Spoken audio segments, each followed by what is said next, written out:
नमस्कार, आप सभी को शक्ति के 48 नियम ऑडियो बुक में स्वागत है। किताब लिखी गई है रॉबर्ट ग्रीन के द्वारा। चलिए देखते हैं नियम 43। दूसरों के दिल और दिमाग पर काम करें।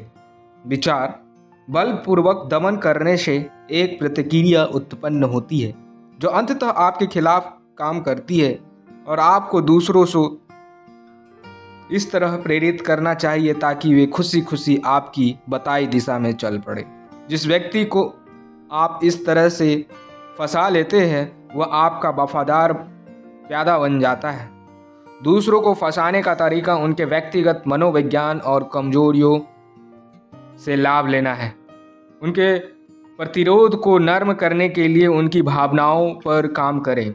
उनकी प्रिय चीज़ों का वायदा करें और जिनसे वे डरते हो उनके बारे में आश्वस्त करें। अगर आप दूसरों के दिलो दिमाग को नज़रअंदाज करेंगे तो वे आपसे नफरत करने लगेंगे। शासन इंसानों को सिर्फ समूह के रूप में देखता था, लेकिन हमारे लोग समूह के बजाय व्यक्ति थे। हमारे राज्य हर व्यक्ति के मस्तिष्क के भीतर थे। 7 failures of wisdom T.E. Lawrence 1888 से 1935।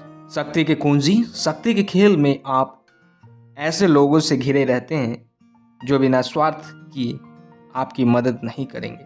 अगर आप उन्हें मनचाही चीज़ें नहीं दे पाएंगे तो इस बात की संभावना है कि आप उन्हें अपना शत्रु बना लेंगे, क्योंकि वे आपको सिर्फ एक ऐसा व्यक्ति मानेंगे जो उनका समय बर्बाद कर रहा है।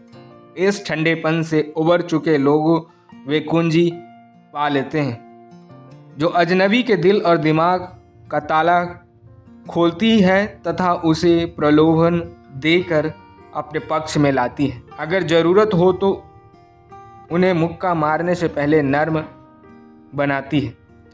जब लोग किसी नए व्यक्ति से मिलते हैं तो उनके अनूठेपन को देखने के बजाय वे अपने ही बारे में बातें करते हैं और अपनी इच्छाएं तथा पूर्वाग्रह लादने के लिए उत्सुक होते हैं। अनजाने में ही वे एक गोपनीय शत्रु बना रहे हैं, क्योंकि इंसान को सबसे ज़्यादा गुस्सा इसी बात से आता है कि उसे नज़रअंदाज कर दिया जाए और उन्हें मनोविज्ञान को स्वीकार ही न किया जाए। याद रखें, लोगों को मनाने की कुंजी उन्हें ऊपर उठाकर नर्म करना और फिर धीरे धीरे से नीचे लाना। दो तरफा नीति अपनाएं, उनकी भावनाओं को हवा दे और उनकी भौतिक कमजोरियों से खेलें। इस बारे में सचेत रहें कि कौन सी चीज़ उन्हें बाकी लोगों से अलग करती हैं, उनका व्यक्तिगत मनोविज्ञान और किस बात में वे बाकी लोगों से समान हैं। उनकी मूलभूत भावनात्मक प्रतिक्रिया इन मूलभूत भावों पर निशाना साधे: प्रेम, नफरत, ईर्ष्या। जब आप उन्हें भाव जगा देंगे तो इसका मतलब यह है कि आपने उनके आत्मनियंत्रण को कम कर दिया है और अब वे आपकी बात मानने के लिए पहले से ज़्यादा तैयार हो चुके हैं। जिन लोगों ने दुनिया को बदला वे अपने लीडर्स को खुश करके नहीं बल्कि जनता को प्रेरित करके वहां पहुंचे। लीडर्स को खुश करना चालाकी भरा तरीका है और इससे सिर्फ दोयम दर्जे के परिणाम मिलते हैं। बहरहाल, जनता को खुश करना एक महान काम है जिससे दुनिया का नक्शा बदल जाता है। नेपोलियन बोनापार्ट 1769 से 1821। प्रथम विश्व युद्ध में जब T.E. लॉरेंस मध्य पूर्व के रेगिस्तानों में तुर्कों के खिलाफ लड़ रहे थे तो उन्हें अचानक दिव्य ज्ञान प्राप्त हुआ। उन्हें ऐसा लगा कि पारंपरिक युद्ध का मूल्य अब खत्म हो चुका है। पुराने किस्म का सैनिक समय की विशाल सेनाओं में गुम हो गया था, जिसमें उसे किसी बेजान पिद्दी की तरह आदेश दिया जाता था। लॉरेंस इसको पलटना चाहते थे। उनके लिए हर सैनिक का मस्तिष्क एक राज्य था जिसे उन्हें जीतना था।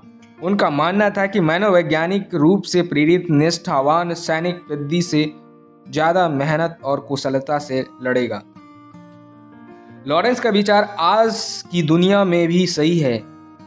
आज भी हम में से बहुत से लोग सत्ता से अलग थलग गुमनाम सत्ता के प्रति शक्ति महसूस करते हैं, जो शक्ति के खुले खेल खेलते हैं और ज़्यादा प्रतिकूल व खतरनाक शक्ति उत्पन्न करते हैं।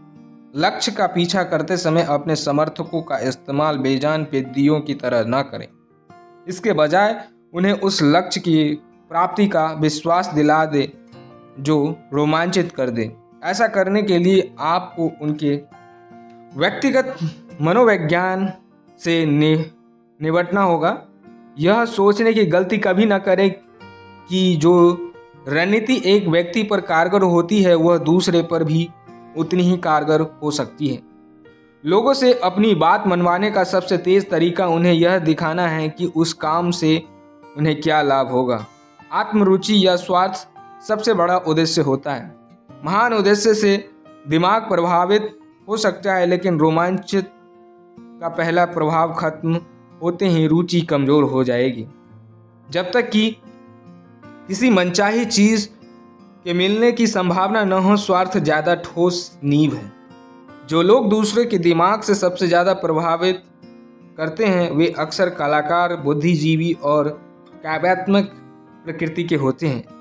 ऐसा इसीलिए क्योंकि विचार, अलंकार और तस्वीरों के माध्यम से सबसे आसानी से संप्रेषित होते हैं। इसीलिए यह हमेशा अच्छी नीति है कि कम से कम एक कलाकार या बुद्धिजीवी आपकी जेब में रहें, जो लोग दिल को झकझोर सके।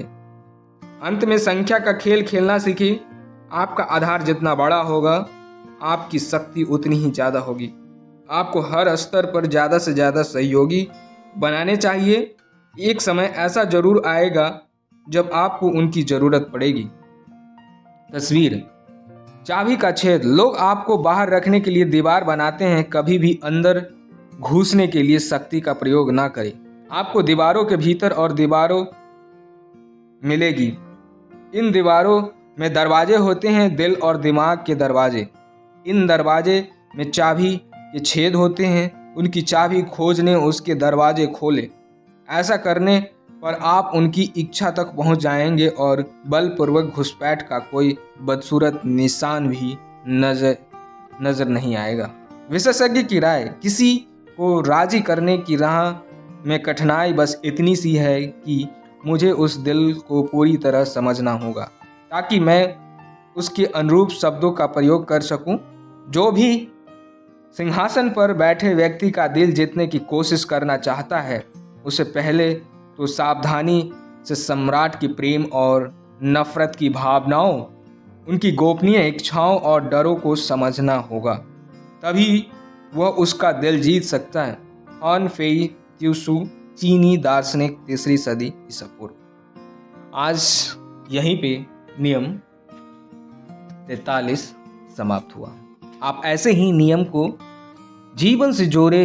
उम्मीद है पसंद आया होगा। लाइक करें, चैनल को भी सब्सक्राइब करें। मिलते हैं फिर नए नियम के साथ।